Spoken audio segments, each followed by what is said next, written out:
નમસ્કાર ખેડૂત મિત્રો, જય જવાન જય કિસાન. આજે આપણે પીએમ કિસાન સન્માન નિધિના 2000ના જે હપ્તા આવે છે એની સંપૂર્ણ માહિતી અને 2000નો હપ્તા જે 20મો હપ્તો આવવાનો છે તે કઈ તારીખે આવશે અને ક્યારે આવશે અને કેટલા આવશે એની સંપૂર્ણ માહિતી આ વિડીયોની અંદર હું આપીશ. એટલે આ વિડીયો થોડોક લોંગ થશે, પણ જે ફોનની સ્ક્રીન દ્વારા હું સમજાવવાનો પ્રયત્ન કરીશ કે તમે કેવી રીતે ચેક કરી શકો તમારું સ્ટેટસ શું છે અને કઈ જગ્યાએ પ્રોબ્લેમ છે અને તમારે કઈ જગ્યાએ પ્રોબ્લેમ છે. એટલે હપ્તો નથી પડતો. અમુક મિત્રોનો પહેલાં હપ્તો આવતો, હવે હપ્તો બંધ થઈ ગયા છે અને એ હપ્તા ચાલુ કરવા માટે શું કરવું જોઈએ અને નવું ફોર્મ ભરવા માટે પણ શું કરવું જોઈએ એની સંપૂર્ણ માહિતી આ વિડીયોની અંદર આપીશ. જો તમે અમારી યુટ્યુબ ચેનલ ઉપર નવા હોય તો ચેનલ સબસ્ક્રાઈબ કરજો, લાઇક કરજો અને તમારા વોટ્સએપ ગ્રુપ સુધી શેર કરજો. તો ચાલો આપણે શરૂઆત કરીએ. તમારે સૌપ્રથમ પીએમ કિસાન વેબસાઇટ ઉપર જવાનું છે. એટલે કોઈ પણ બ્રાઉઝરની અંદર તમે ખોલશો તે ખુલી જશે. તેની પ્રથમ વેબસાઇટ આવે પીએમ કિસાનની, એની ઉપર જવાનું છે. તમારે એની અંદર તમારો રજિસ્ટ્રેશન નંબર હોય, જે તમે પીએમ કિસાનની અંદર ફોર્મ ભરતી વખતે રજિસ્ટ્રેશન નંબર જે તમને મળ્યો હોય તે નંબર હોય તો તમે જાણી શકો છો, અથવા તમારા આધાર કાર્ડના નંબરથી પણ તમે જાણી શકો છો. આધાર કાર્ડની અંદર તમારો મોબાઈલ નંબર લિંક હશે, તેની ઓટીપી આવશે. એ ઓટીપી તમે લાગશો એટલે તમારા રજિસ્ટ્રેશન નંબર તમને બતાવશે. જે રીતે ડિસ્પ્લેની ઉપર દેખાઈ રહ્યું એવી રીતે રજિસ્ટ્રેશન નંબર તમારે કોપી કરી લેવાનો છે અથવા ક્યાંય નોંધી લેવાનો છે. પછી તમારે રજિસ્ટ્રેશન નંબર લાગશો અને રજિસ્ટ્રેશન નંબરથી નીચે ગેટ ઓટીપી ઉપર તમારે કેપ ચાલશે અને ગેટ ઓટીપી ઉપર તમે સેન્ડ કરશો એટલે તમારી ડિટેલ આવશે નીચે. તે ડિટેલની અંદર પહેલી વાત કરી કે લેન્ડ સીડિંગ, એટલે જે જમીનના રેકોર્ડ હોય છે એ જમીનના રેકોર્ડની અંદર જો કોઈ પણ પ્રકારનો ફેરફાર થયો હોય, અંદર કોઈ પ્રકારના ભાગલા પડ્યા હોય જમીનની અંદર, તમે જ્યારે ફોર્મ ભર્યું તેની પછી કોઈ પ્રકારનો તમે જમીનની અંદર ભાગ પાડ્યા હોય અથવા કોઈ પ્રકારની પ્રક્રિયાઓ કરી હોય તો એનાથી તમારે લેન્ડ સીડિંગની અંદર નો બતાવતું હોય તો એના માટે તમારે ચાલુ કરાવવા માટે મામલતદાર ઓફિસે જવાનું હોય છે. ત્યાં જઈ અને તમારે ઉતારા લઈ અને તમારે પૂરતા ડોક્યુમેન્ટ સાથે લઈને જવાના હોય છે અને ડોક્યુમેન્ટ સાથે તમે લઈને જશો એટલે તમને એ ત્યાંથી એક્ટિવ કરી આપશે. વાત કરીએ કેવાયસીની. કેવાયસીની અંદર તમે સીએચસી સેન્ટર ઉપર કેવાયસી કરાવી શકો છો. તેમની પાસે બાયોમેટ્રિક હોય છે, એટલે અંગૂઠો મૂકી અને તમે કેવાયસી કરાવી શકો છો. પણ કેવાયસી જાતે પણ કરી શકો છો. જો તમારી આધાર કાર્ડની અંદર મોબાઈલ નંબર લિંક હશે તો તમે કેવાયસી જાતે પણ કરી શકશો. તો તમારે જે વ્યક્તિ ખેડૂત છે તેનો ફ્રેશ મોટું લેવાનું હોય છે. ફ્રેશ એટલે કે એ ફોટો પાડવાનો થશે, એ ફોટા દ્વારા તમે એની અંદર લઈ શકો છો. એ આપણે પણ આગળ જોઈએ કે કેવી રીતે તમારે એ કેવાયસી કરવું. વાત કરીએ આધાર કાર્ડ સાથે લિંક મોબાઈલ નંબર એ હોવો જોઈએ. પછી લેન્ડ સીડિંગ, પછી કેવાયસી, પછી બેંકની અંદર ડીબીટી એટલે ડાયરેક્ટ ટ્રાન્સફર. બેંકની અંદર જે થતું હોય સરકાર દ્વારા પેમેન્ટ એને ડીબીટી કહેવામાં આવે છે. ડીબીટી એટલે તમારે ડીબીટી જે સરકાર પૈસા ડાયરેક્ટ લાગે છે એ ડીબીટી માધ્યમથી લાગતી હોય છે સરકાર કોઈ પણ સહાયની અંદર.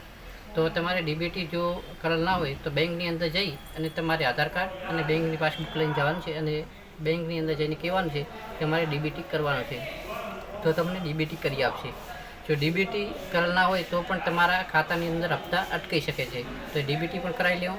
પછી તમારે આધાર કાર્ડ લિંક કરાવી નાખવું બેંકની અંદર જઈ. બેંકની અંદર જો આધાર કાર્ડ લિંક નહીં હોય તો પણ તમારા હપ્તા અટકાઈ શકે છે. અને ઘણા મિત્રોની અંદર ખાતાઓની અંદર શું કે લેવડ દેવડ થતી નથી હોતી પૈસાની, એટલે એની અંદર પણ તમારા ખાતું બંધ પડ્યું હોય તો પણ તમારા હપ્તાની અંદર આવવાની થોડીક તકલીફ પડે છે. તો તમારે કેવાયસી કરાવી લેવું. અને આગળ જે આપણે વાત કરીએ કે 20મો હપ્તો જે છઠ્ઠા મહિનામાં અથવા 7મા મહિનામાં આવતો હોય છે. છઠ્ઠા મહિનામાં હજુ સુધી 20મો હપ્તો પીએમ કિસાનનો આવ્યો નથી કોઈને. જ્યારે પણ પીએમ કિસાનનો હપ્તો આવશે ત્યારે તમારા મોબાઈલની અંદર મેસેજ આવી જ જાય છે કે તમારો ખાતામાં 2000નો હપ્તો જમા થયો છે.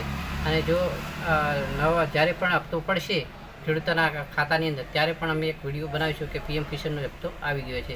અત્યારે જે પણ યુટ્યુબની અંદર સોશિયલ મીડિયાની અંદર વ્યૂઝ માટે જે માહિતી આપવામાં આવે છે કે 20મો હપ્તો જમા થયો, તે તદ્દન ખોટી માહિતી છે. લગભગ 7મા મહિનાની 24 થી 27 તારીખ સુધીમાં તમારા બેંક ખાતાની અંદર 2000નો હપ્તો આવી શકે છે. તે હજી શક્યતા છે, કોઈ ફિક્સ તારીખ નથી, પણ તે સુધી તમારા ખાતાની અંદર 2000નો હપ્તો પીએમ કિસાનનો આવી શકે છે. તો આપણે શરૂઆત કરી મોબાઈલ સ્ક્રીન દ્વારા કે તમે કેવી રીતે કેવાયસી કરી શકો છો, લેન્ડ સીડિંગ છે ને શું કહેવાય છે, પછી કેવી રીતે તમારા જે હપ્તા આવેલા છે અને હવે નથી આવતા તો કેમ અટક્યા છે એની પણ માહિતી આપણે લઈએ. અને જે કેવાયસી કરવાનું બાકી છે તો કેવાયસી કેવી રીતે કરવું મોબાઈલ દ્વારા એ પણ માહિતી આપણે મોબાઈલની સ્ક્રીન દ્વારા જોઈએ કે શું શું અંદર લખવાનું હોય છે, કેવી રીતે લખો, આધાર નંબર લખો, મોબાઈલ નંબર કેવી રીતે લખો, એના માટે આપણે મોબાઈલની સ્ક્રીન પર જઈશું. તો ચાલો વિડીયોની શરૂઆત કરીએ. મોબાઈલ સ્ક્રીન ઉપર તે જો તમે પૂરેપૂરો વિડીયો જોશો તો તમારી કોઈ પણ તકલીફ હશે તો તમે સોલ્વ કરી શકશો. અને પૂરેપૂરો વિડીયો જોજો જેથી કરીને તમારે કોઈ પણ યુટ્યુબનો બીજા વિડીયો જોવા નહીં પડે. અને જે પણ તમને કોઈ પણ પ્રકારની અલગથી કોઈ તકલીફ હોય કે અમારે આવી રીતે નથી આવતું તો તમે કોમેન્ટ બોક્સની અંદર જણાવી શકો છો. અમે પૂરતો પ્રયત્ન કરશો કે તમારી કોમેન્ટનો જવાબ આપવાનો શું તકલીફ છે. તો કોમેન્ટની અંદર કોમેન્ટ કરજો. અને જો વિડીયો સારો લાગે તો કોમેન્ટની અંદર જય જવાન જય કિસાન લખજો, જેથી કરી અને દરેક ખેડૂતો સુધી અમારો વિડીયો વાયરલ થાય અને પહોંચી શકે અને સાચી માહિતી થઈ શકે. જે પીએમ કિસાન વિશે અત્યારે ઘણા બધા મિત્રો વ્યૂઝ માટે કે 20મો હપ્તો જમા થયો એના માટે ઘણા બધા મિત્રો વિડીયો બનાવી રહ્યા છે, પણ એ તદ્દન ખોટું છે. હજી સુધી કોઈ પણ પ્રકારના 20મો હપ્તો જમા થયો નથી.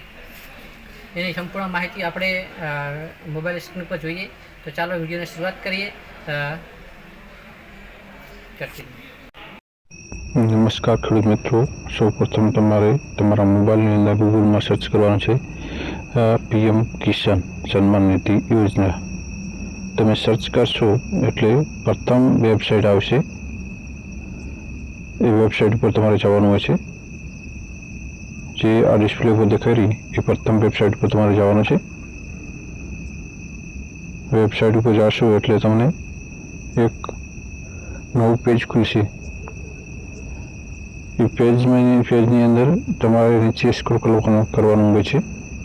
નીચે સ્ક્રોલ કરશો એટલે આવી ટાઈપનું એક મેન્યુ દેખાશે તમને.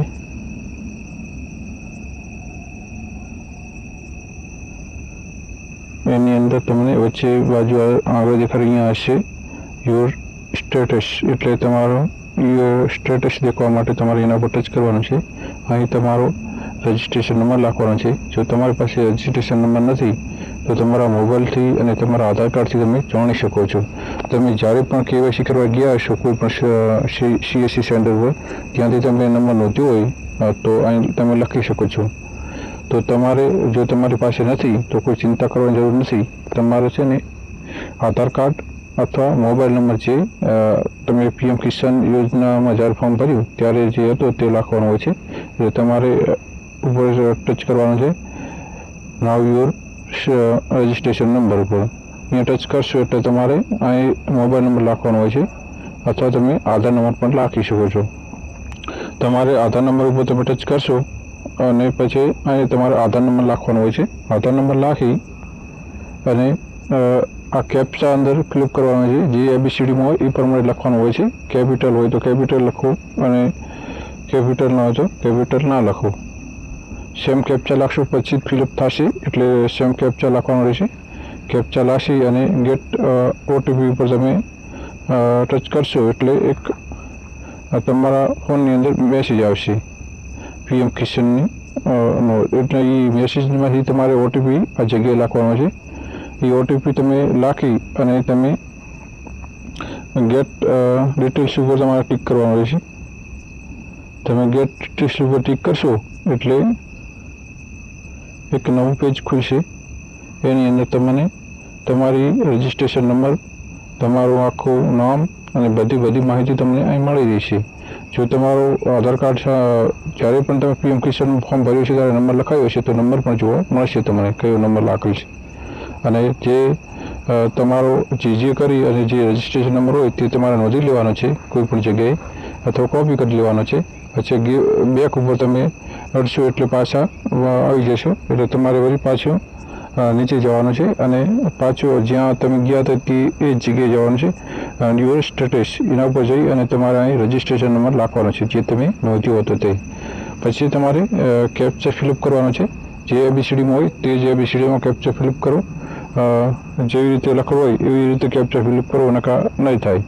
તો પછી આપણે નંબર લખી દઈએ, કેપ્ચા ફિલઅપ કરીએ અને ગેટ ઓટીપી ઉપર ટચ કરશે એટલે એક ઓટીપી આવશે મોબાઈલ નંબર ઉપર. એ ઓટીપી તમારે ફિલઅપ કરવાનો હોય છે. અહીં મોબાઈલ ઉપર જે પણ ઓટીપી આવ્યું છે એને ઓટીપીને ફિલઅપ કરી નાખીએ.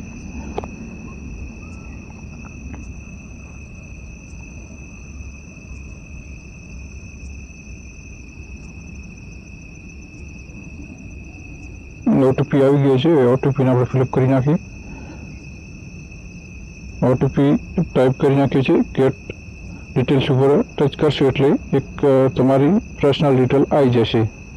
પર્સનલ ડિટેલની અંદર તમારો રજિસ્ટ્રેશન નંબર હશે, તમારો ફાર્મર એટલે કે ખેડૂતનું નામ હશે, એડ્રેસ હશે તમારું, પછી તારીખ હશે, પછી ફાર્મરના જે નેમ હોય બધું આની અંદર માહિતી મળી રહેશે. પછી મોબાઈલ નંબર નીચે હશે, જે તમારો મોબાઈલ નંબર લખેલો છે તે મોબાઈલ નંબર પણ શો કરશે.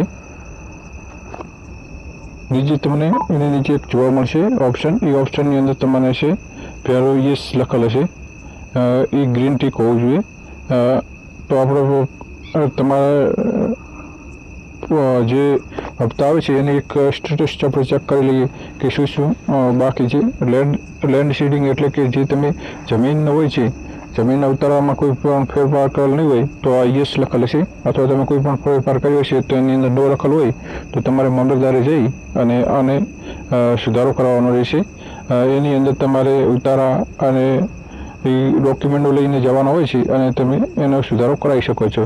નીચે આધાર બેંક એકાઉન્ટ સીડિંગ એટલે કે આધાર બેંક એકાઉન્ટ સીડિંગ એટલે કે સરકાર દ્વારા જે ખેડૂતના ખાતાની અંદર ડાયરેક્ટ પૈસા નાખવામાં આવે તેને ડીબીટી કહેવામાં આવે છે. એટલે તમારે આ ડીબીટી કરાવવાનું હોય છે બેંકમાં જઈને. તમારે બેંકમાં ડીબીટી કરાવવા માટે સૌપ્રથમ આધાર કાર્ડ અને બેંકની ચોપડી લઈને જવાનું છે. જે એનું ખાતું હોય તે ખેડૂતે જવાનું રહેશે ફરજિયાત. જઈ અને તમારે કહેવાનું છે કે ડીબીટી કરી આપો. તમારે આધાર કાર્ડ બેંક એકાઉન્ટ સીડિંગ કરી આપશે. બીજી મહત્વની એક વાત કરી નાખી કે જે ખેડૂતોએ ફાર્મર રજિસ્ટ્રેશન કરવાનું હતું, ફાર્મર નોંધણી જો ના કર્યું હોય તો તમે ફાર્મર નોંધણી કરી નાખજો. જો નોંધણી નહીં કરાવેલ હોય તો પણ તમારા ખાતાની અંદર હપ્તા જમા થશે નહીં. તો તેને પણ ખાસ દરેક ખેડૂતોએ નોંધ લેવી, ફાર્મર નોંધણી કરાવી નાખે. અને જો તમે સીએસસી સેન્ટર હોય તો સીએસસી સેન્ટર ઉપર જઈને પણ કરાવી શકો છો. અને જો તમારે આધાર કાર્ડની અંદર મોબાઈલ નંબર લિંક હશે તો તમે ઘરે બેઠા પણ ફાર્મર રજિસ્ટ્રેશન કરી શકશો. તો તે કરી લેવું. આગળ વાત કરીએ કે આ જો અમારા મોબાઈલ નંબર લિંક નથી તો પહેલો તમે મોબાઈલ નંબર આધાર કાર્ડમાં લિંક કરાવી અને તમે કરી શકો છો. પછી ઈ કેવાયસી જે પીએમ કિસાનનું ઈ કેવાયસી કરવાનું હોય છે એની અંદર યસ લખેલ આવવું જોઈએ. જો યસ લખેલ ના હોય તો તમારે ઈ કેવાયસી બાકી હોય તો ઈ કેવાયસી તમે આ વેબસાઇટ ઉપરથી કરી શકો છો. તેની ઉપર તમારે ઈ કેવાયસીમાં જવાનું રહેશે. ઈ કેવાયસી ઉપર તમે ટચ કરશો અને પછી તમારે આધાર નંબર લખવાનો હોય છે. આધાર નંબર લખી અને તમે ગેટ ઓટીપી ઉપર ટચ કરશો એટલે એક ઓટીપી આવશે અને એ ઓટીપી લાગશો એટલે તમને એક કેમેરો ઓપન થશે. એની અંદર જે પણ ખેડૂત હોય તેને ચહેરાનો ફોટો લેવામાં આવશે અને ફોટો લઈ અને તમારો ઈ કેવાયસી કમ્પ્લીટ થઈ જશે. આગળ વાત કરીએ એ પણ તમે જાતે કરી શકો છો. જે પણ તમે ઈ કેવાયસી કર્યું છે એની તારીખ પણ નીચે લખવામાં આવશે. જે તારીખે તમે ઈ કેવાયસી કર્યું હશે ઈ કેવાયસીની તારીખ લખવામાં આવશે નીચે. અને ઈ કેવાયસી કેવી રીતે કરવું એનો સંપૂર્ણ વિડીયો આપણે આપણી યુટ્યુબ ચેનલ પર મૂકીશું, જેથી કરીને ખેડૂતોને તકલીફ ના પડે સીએસસી સેન્ટર સુધી જવાની. આગળ વાત કરીએ કે આ ગેટ જે હશે તે તમે કે ઈ કેવાયસી કર્યું હશે એને જ બતાવવામાં આવશે. જો હજી સુધી અમારો વિડીયો દેખી રહ્યા હોય તો તમે અમારી ચેનલ લાઈક, શેર અને સબસ્ક્રાઈબ કરવા ના ભૂલતા અને દરેક ખેડૂતો મિત્રો સુધી શેર કરજો.